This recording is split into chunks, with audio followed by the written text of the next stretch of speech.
ಎಲ್ಲರಿಗೂ ನಮಸ್ಕಾರ. ಮಳೆ ಬರಲಿ ತರಗತಿ 8ನೇ ತರಗತಿ, ವಿಷಯ ಕನ್ನಡ, ಭಾಗ 1, ಪದ್ಯ 6. ಮಕ್ಕಳೇ, ಕವಿಯ ಪರಿಚಯವನ್ನು ನೋಡೋಣ. ಕವಿಯ ಹೆಸರು ಸವಿತಾ ನಾಗಭೂಷಣ್. ಕಾಲ 1961. ಸ್ಥಳ ಚಿಕ್ಕಮಗಳೂರು. ಅವರು ಬರೆದಿರುವ ಕೃತಿಗಳು ಚಂದ್ರನನ್ನು ಕರೆಯಿರಿ ಭೂಮಿಗೆ, ಹೊಳೆ ಮಗಳು, ಆಕಾಶ ಮಲ್ಲಿಗೆ, ಜಾತ್ರೆಯಲ್ಲಿ ಶಿವ, ದರುಶನ, ಇನ್ನೂ ಮುಂತಾದವು ಇವರು ಬರೆದಿದ್ದಾರೆ.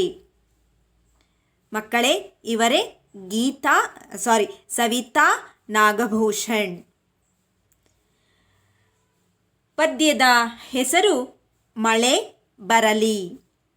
ಮಳೆ ಸಕಲ ಜೀವರಾಶಿಗಳಿಗೆ ಮೂಲಾಧಾರ.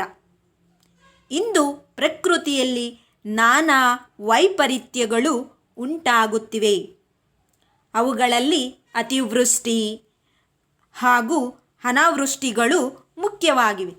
ಇವುಗಳಿಂದ ಜನಜೀವನ ಅಸ್ತವ್ಯಸ್ತವಾಗಿವೆ. ರೈತರ ಬದುಕು ಸಂಕಷ್ಟಕ್ಕೆ ಒಳಗಾಗುತ್ತಿದೆ. ಮಳೆಯು ಸಕಾಲಕ್ಕೆ ಹಿತವಾಗಿ ಬಂದು ಕೆರೆ, ಕಟ್ಟೆ, ಬಾವಿಗಳು ತುಂಬಿದರೆ ರೈತರ ಬದುಕು ಹಸನಾಗುತ್ತದೆ. ಇದು ಒಬ್ಬ ಕವಿಯ ಆಸೆಯಾಗಿದೆ.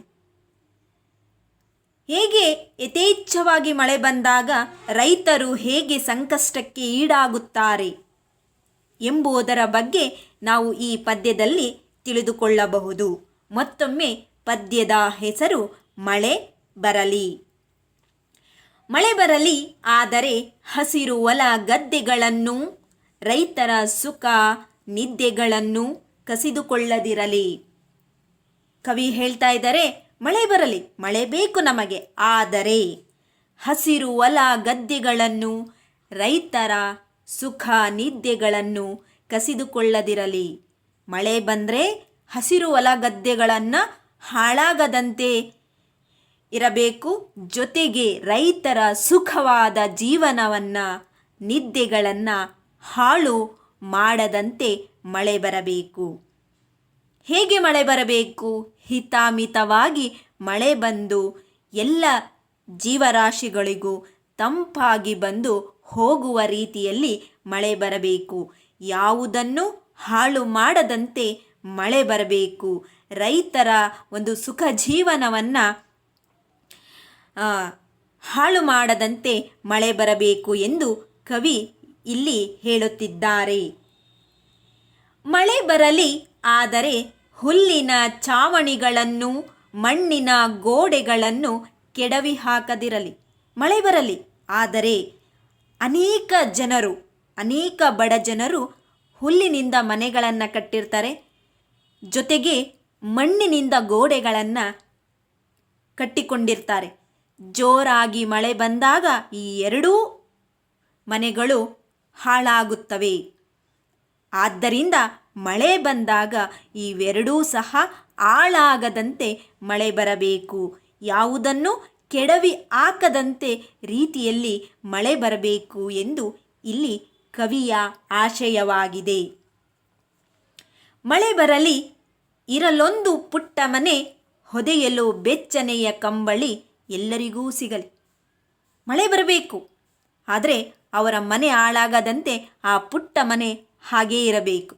ಜೊತೆಗೆ ಮಳೆ ಬಂದಾಗ ಎಲ್ಲರಿಗೂ ಬೆಚ್ಚನೆಯಾಗಿ ಹೊದೆಯಲು ಕಂಬಳಿ ಸಿಗುವಂತಿರಬೇಕು. ಮಕ್ಕಳೇ, ನಾವು 2 ವರ್ಷದ ಹಿಂದೆ ನಾವು ಕೊಡಗು ಜಿಲ್ಲೆಯಲ್ಲಿ ಎಂತಹ ಮಳೆಯಿಂದ ಅನಾಹುತ ಆಯಿತು ಅನ್ನುವುದರ ಬಗ್ಗೆ ನಾವು ದೂರದರ್ಶನದ ಮುಖಾಂತರ ನೋಡಿದ್ದೇವೆ, ಪೇಪರ್ ಮುಖಾಂತರ ಓದಿದ್ದೇವೆ ಅಲ್ವಾ? ಹಾಗೆ ಎಷ್ಟೋ ಜನರ ಜೀವನ ಅಸ್ತವ್ಯಸ್ತವಾಗಿತ್ತು. ಆ ರೀತಿ ಆಗದಿರಲಿ ಎಂಬುದೇ ಕವಿಯ ಆಶಯವಾಗಿದೆ. ನೊಂದ ಬಯಲುಗಳಿಗೆ, ಬೆಂದ ಬೆಟ್ಟಗಳಿಗೆ, ಬಾಯಾರಿದ ಕೆರೆ, ಬಾವಿ, ಹಳ್ಳ ಕೊಳ್ಳಗಳಿಗೆ ಬರಲಿ ಮಳೆ ಬರಲಿ. ನೋಡಿ, ಎಷ್ಟೋ ಕಡೆ ಮಳೆಗಳೇ ಇಲ್ಲ. ಬೆಟ್ಟಗಳು, ಬಯಲು ಸೀಮೆಗಳಲ್ಲಿ ಮಳೆ ಕಡಿಮೆ, ಅಂತಹ ಜಾಗಗಳಲ್ಲಿ ಮಳೆಯ ಅವಶ್ಯಕತೆ ಇದೆ. ಜೊತೆಗೆ ಬೆಟ್ಟಗಳ ಸಾಲಿನಲ್ಲಿ ಅಲ್ಲಿ ಮಳೆಯ ಅವಶ್ಯಕತೆ ಇದೆ. ಜೊತೆಗೆ ಹಲವು ಕಡೆ ಕೆರೆ, ಬಾವಿಗಳು, ಹಳ್ಳ ಕೊಳ್ಳಗಳು ಒಣಗಿ ಹೋಗಿವೆ. ಅಂತಹ ಜಾಗಗಳಲ್ಲಿ ಮಳೆ ಅವಶ್ಯಕತೆ ಇದೆ. ಅಂತಹ ಜಾಗದಲ್ಲಿ ಮಳೆಯ ಬೇಕು. ಬರಲಿ ಮಳೆ ಬರಲಿ.